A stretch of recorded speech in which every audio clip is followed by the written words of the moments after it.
नमस्कार, मैं हूं मिताली चंदोला और आप देख रहे हैं मेरे साथ मेरा खास शो भारत के रक्षक।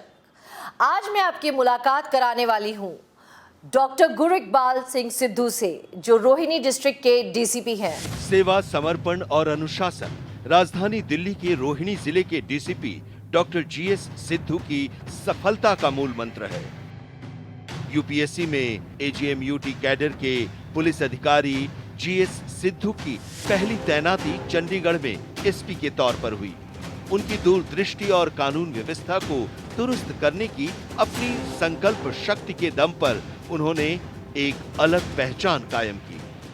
सड़क अपराध को कम करने के लिए ऑपरेशन पराक्रम, संगठित अपराध पर नकेल कसने के लिए ऑपरेशन प्रतिबंध, डिक्लेयर्ड क्रिमिनल्स, पैरोल जंपर्स और गुमशुदा अपराधियों की धरपकड़ के लिए ऑपरेशन उद्घोष के साथ ही नशे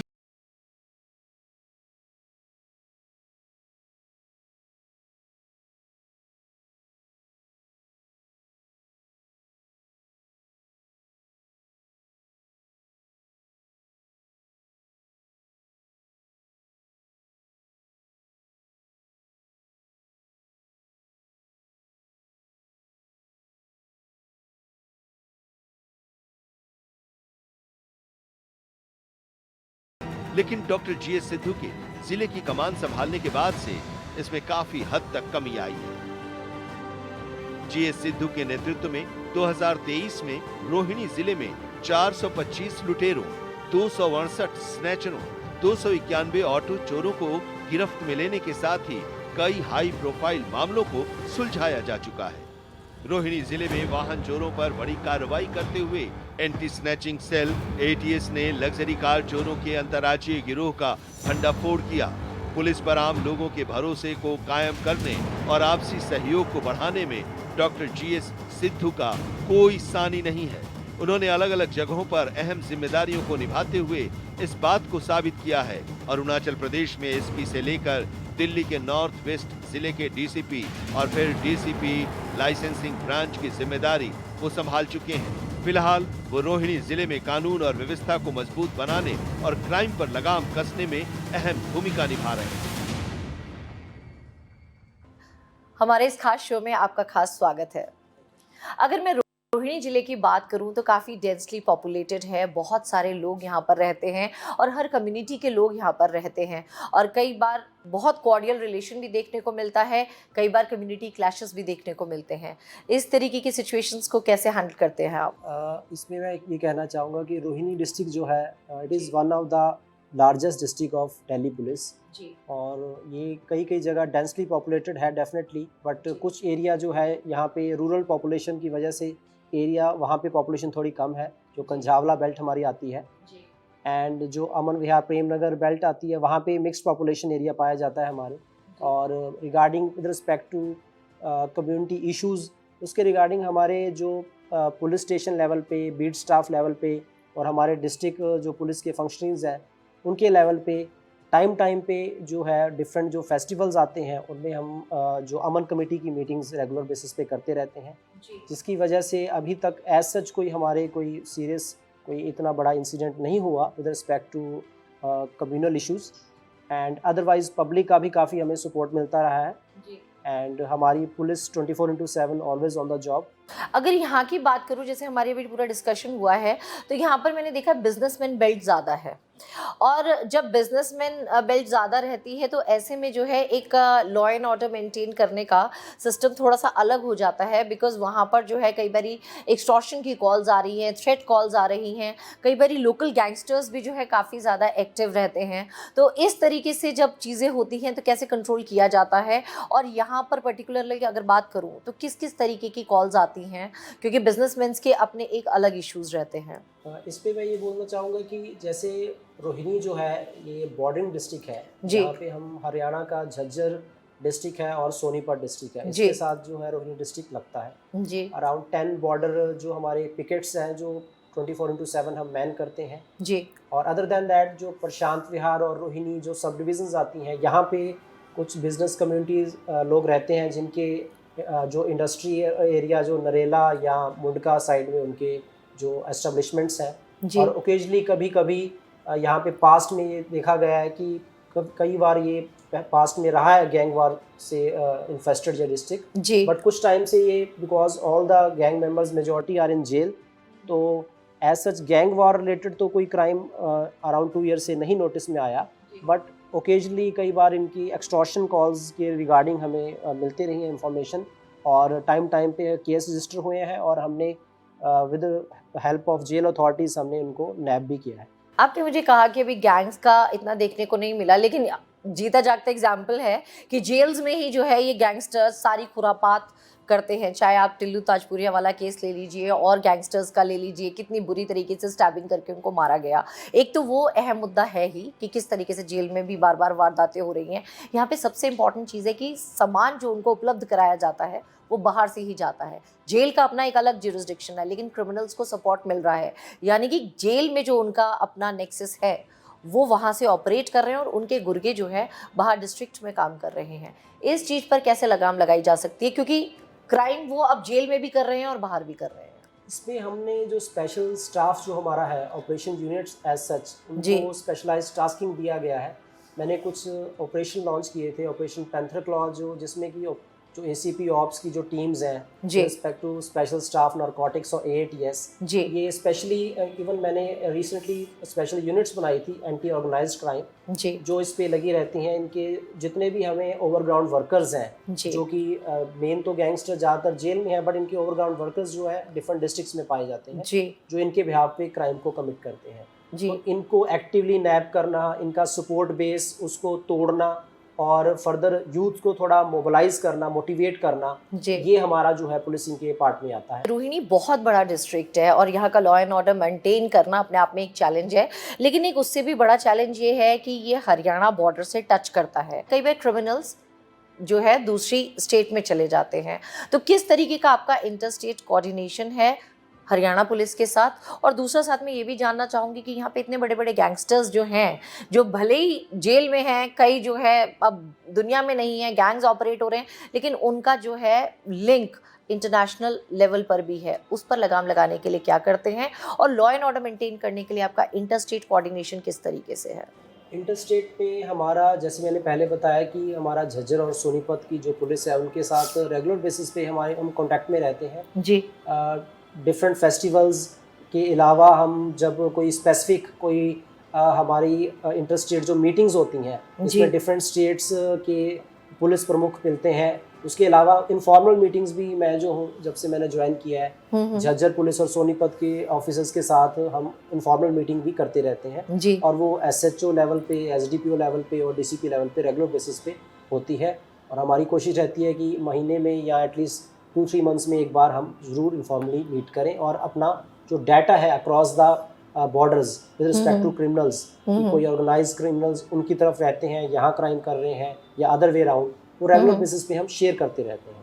और जो जेल बेल रिलीज होते हैं स्पेशली जो गैंग्स रिलेटेड होते हैं उसका भी हम रेगुलर बेसिस पे अपडेट करते रहते हैं। और जो हमारा स्पेशल स्टाफ है और साइबर जो है पुलिस, वो भी इस पे रेगुलर बेसिस पे एफर्ट्स लगाती है। लेकिन यहाँ पर उम्मन देखा गया है, जैसे प्रॉपर्टी फ्रॉड्स के जो मामले हैं, कई बारी लैंड मेजरमेंट्स को लेकर कई बारी विवाद हो जाता है, उसमें गैंगस्टर्स इन्वॉल्व हो जाते हैं। कई बारी हरियाणा की कई हम लोगों ने देखा है कि जो बड़े बड़े नाम हैं गैंगस्टर्स के वो भी इन्वॉल्व हो जाते हैं, लेकिन वो एक तरह से ये होता है कि सिविल इशू हो गया है, एडमिनिस्ट्रेशन देखेगा उस चीज़ को, बट क्योंकि वहाँ पे थ्रेट्स आ रही हैं और चीज़ें आ रही हैं तो पुलिस का इन्वॉल्वमेंट भी आ जाता है।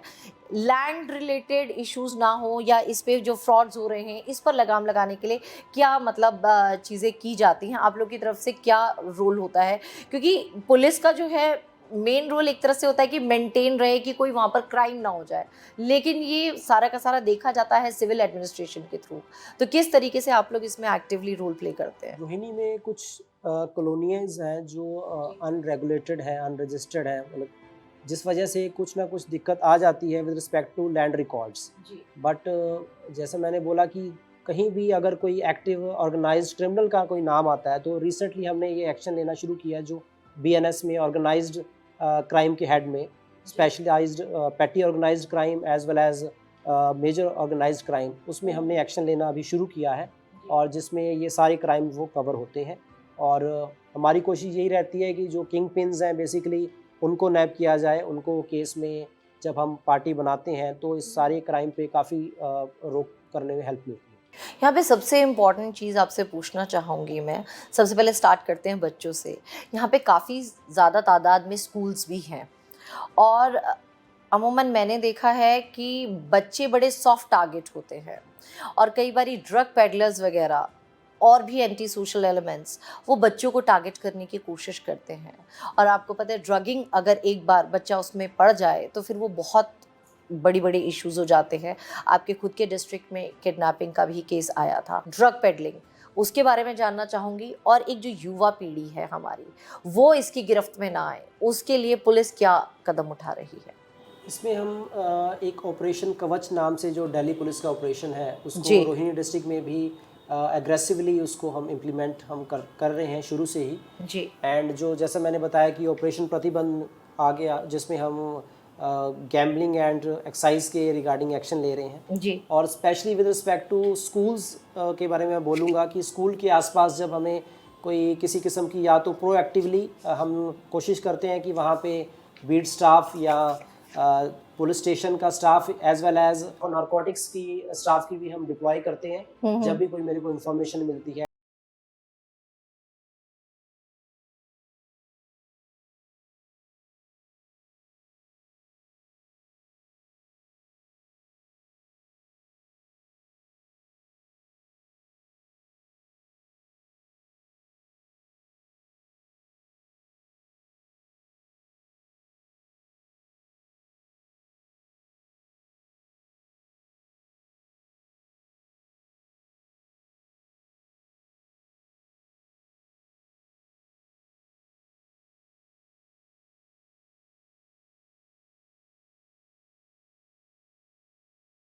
Good results to us. आपने बॉयज़ क्लब की बात करी, लेकिन सुरक्षा की ज़रूरत जो है लड़कियों को और महिलाओं को भी है। तो गर्ल्स क्लब की मैं बात करना चाहूँगी, वो कब स्टार्ट होगा जिसमें लड़कियों को जो है सेल्फ डिफेंस पूरी तरह से सिखाया जाएगा और उनको पूरा बताया जाएगा कि खुद तो बचो, लेकिन जो कानून है हमारा ये इस तरीके से है, ऐसे आपकी मदद कर सकता है। क्योंकि कई बार इंसाफ नहीं मिल पाता, पुलिस के दरवाजे तक कोई नहीं आ पाता क्योंकि उसको उसकी अवेयरनेस नहीं रहती।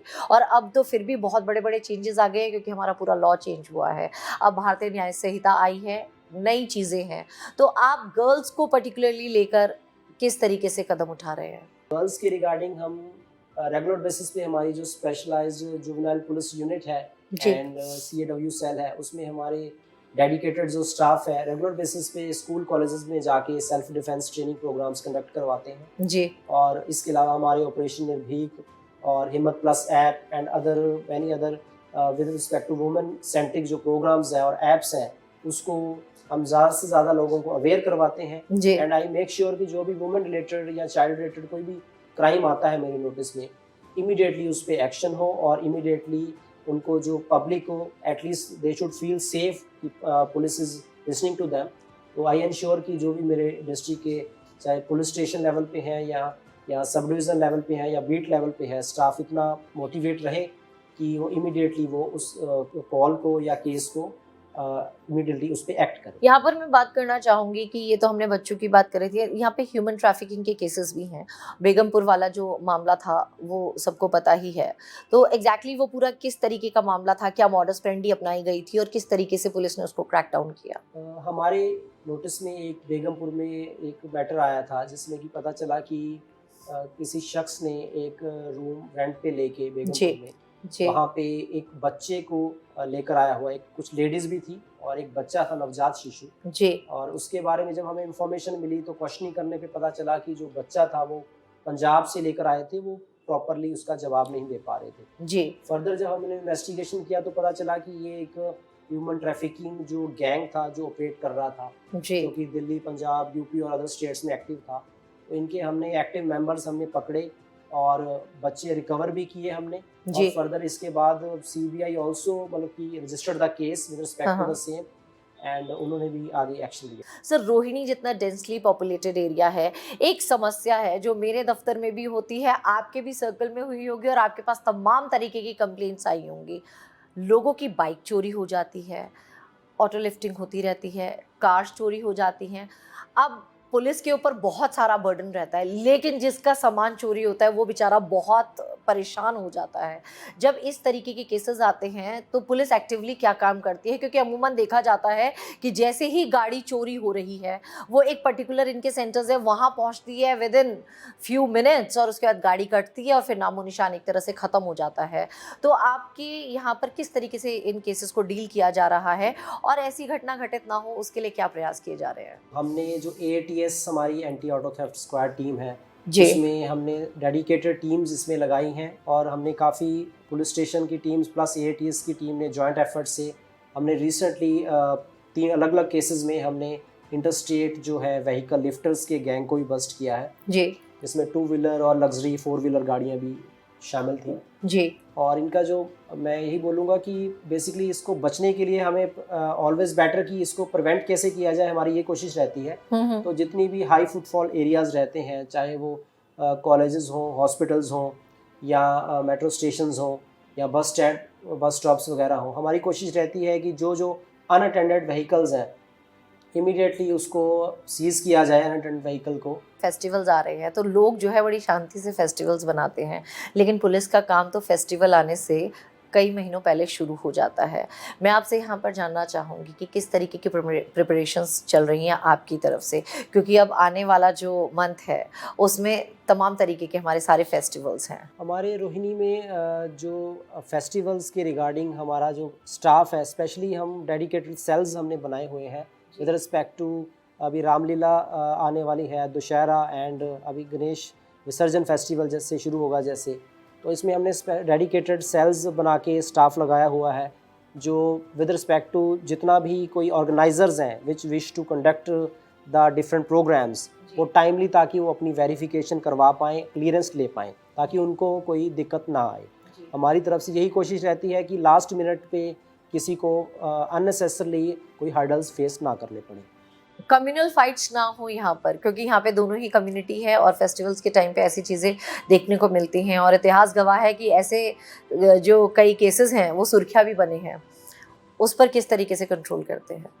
With respect to different religious harmony, जो मैंने पहले भी बताया कि हम Aman committee meetings regular basis पे हम कंडक्ट करवाते हैं, इवन विदाउट फेस्टिवल्स आल्सो, और स्पेशली जो मिक्स्ड पॉपुलेशन एरियाज़ के कुछ पॉकेट्स हमारे डिफरेंट पुलिस स्टेशन में पाए जाते हैं, वहाँ पे एक्स्ट्रा जो है पेट्रोलिंग, चेकिंग और स्टाफ प्रेजेंस इंश्योर की जाती है, स्पेशली जब कोई भी फेस्टिवल और अदरवाइज़ भी हम कोशिश करते हैं कि कोई भी कोई क्राइम ऐसा आता है नोटिस में जिसमें कोई ना कोई कम्युनल एंगल हो सकता है, तो इमीडिएटली उसमें हम मेरिट्स पे एक्शन लेके कार्रवाई जब करते हैं तो पब्लिक हमें सपोर्ट करती है। अभी तक हमें पब्लिक का फुल सपोर्ट मिला है and thanks to Rohini public we were able to tackle many different kind of जो क्राइम है विद रिस्पेक्ट टू कम्युनिटी। यहाँ पर एक सर इतना बड़ा आपका डिस्ट्रिक्ट इतनी डेंसली पॉपुलेटेड है, तो आप और हम इस बात को नकार नहीं सकते कि हम साइबर युग में जी रहे हैं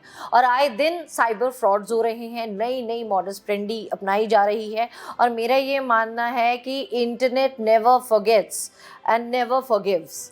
तो इस तरीके के केसेस बहुत ज़्यादा हो रहे हैं, लेकिन आम पब्लिक का बड़ा बेवकूफ़ बनाया जा रहा है और बेवकूफ़ पुलिस के ही नाम पर बनाया जा रहा है।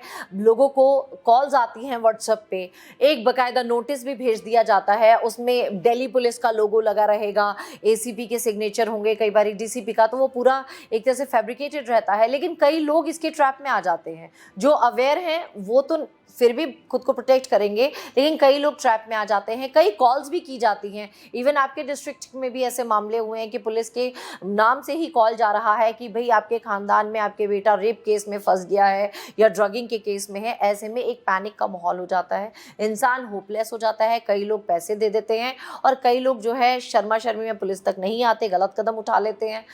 ऐसे जो केसेस आ रहे हैं साइबर क्राइम के, इसको कैसे डील किया जा रहा है? इसमें हमारे नोटिस में एक केस आया था, जैसे आपने मेंशन किया कि ये व्हाट्सएप कॉल जो स्पूफिंग करके कॉल करते हैं इंटरनेशनल नंबर से, most of the time +92 series से आते हैं और किसी न किसी पुलिस ऑफिसर की जो प्रोफाइल पिक लगाई होती है कॉलर ने, एंड वो जो कॉलर है कोशिश करता है जो जिसको कॉल किया जाता है उसको ज़्यादा देर उलझाया जाए, घंटों घंटों तक उससे बात करते हैं और इंश्योर करते हैं कि वो बंदा उनको कन्विंस हो जाए कि उसका कोई ना कोई रिश्तेदार जो है क्रिमिनल की पकड़ में है।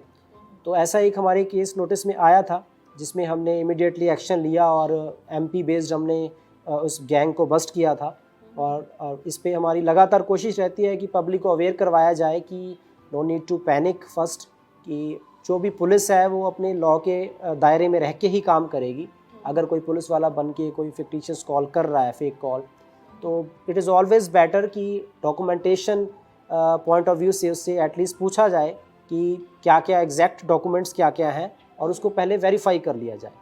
तो हमने केस डेफिनेटली क्रैक किया है, बट आई एक्सपेक्ट कि जो पब्लिक है थोड़ी एक्स्ट्रा अवेयरनेस पब्लिक को रिक्वायर्ड है इसमें। आप खुद डॉक्टर हैं, आपने पुलिस डिपार्टमेंट ही क्यों चुना? कुछ तो मोटिवेशन अलग रहा होगा। देखिए, मैं डॉक्टर रहते रहते काइंड ऑफ जब ड्यूटी में करता था हॉस्पिटल में, उसमें हमारा रेगुलर बेसिस पे इंटरेक्शन होता था कि कभी भी हमारी जो ऑर्थोपेडिक्स या सर्जरी डिपार्टमेंट ड्यूटी लगती है तो ट्रॉमा केसेस आते हैं, तो पुलिस तो इन्वेरिएबली वहाँ पे पुलिस के साथ भी कॉन्टैक्ट होता है। तो मैं ये कह सकती हूँ कि गार्डियंस ऑफ नेशन, मैं ये एक मैसेज चाहती हूँ कि आप बच्चों को दें, क्योंकि आप गार्ड कर रहे हैं बच्चों से लेके बड़ों को, और बच्चों को एक मोटिवेशन रहे, क्योंकि हर पेरेंट जो है जब स्कूल में टीचर्स डे होता है या बोला जाता है कि आप कुछ डिफरेंट फैंसी ड्रेस पे भी आओ, तो कई सारे बच्चे जो है वो पुलिस यूनिफॉर्म में, पैरामिलिट्री की उसमें, डिफेंस की यूनिफॉर्म पहन के जाते हैं, तो उस बच्चे में वो जोश जज्बा दिखता है जो बड़ा होते होते धूमिल हो जाता है। लेकिन आपके माध्यम से क्या मैसेज आप देना चाहेंगे अपकमिंग जनरेशन को ताकि वो पुलिस फोर्स को ज्वाइन करें? मेरी तरफ से यही मैसेज रहेगा कि अपने आप में आप भरोसा रखें और कोई भी टास्क जो है इम्पॉसिबल नहीं है, रिगार्डलेस जो सोसाइटी या इवन आपकी एडवर्सरीज आपके बारे में क्या कह रहे हैं। अपना जो पोटेंशियल है, everyone has the capacity to achieve their potential, और एज़ फार एज़ पॉसिबल जो हमारे डिस्ट्रैक्शंस हैं उनसे हमें बचने की कोशिश करनी चाहिए, क्योंकि आज की डेट में जो सोशल मीडिया में काफ़ी इल्स हैं जो ईज़िली बच्चों के माइंड में प्रोपेगेट कर जाती हैं। तो इसमें पेरेंट्स का भी, टीचर्स का भी इक्वली इम्पॉर्टेंट रोल है, और बच्चों को भी इतना ध्यान रखना चाहिए कि मे भी कोई जो बुरा रास्ता है हम चुनते हैं, शुरू में लगता है कि ये बहुत ज़्यादा खुशी दे रहा है, पर लॉन्ग टर्म में ये हमें दिक्कत क्रिएट करता है। और आई वुड बी हैप्पी कि अगर मेरे इंटरव्यू के बाद people get motivated, kids get motivated to join the forces. Thank you. शांति, सेवा, न्याय, ये दिल्ली पुलिस का नारा है और दिल्ली पुलिस मुस्तैदी से तैनात है आपको सुरक्षा प्रदान करने के लिए। एक बार मेरे साथ मेरे दर्शक दिल्ली पुलिस के हर जवान के लिए बोलेंगे, जय हिंद, जय भारत।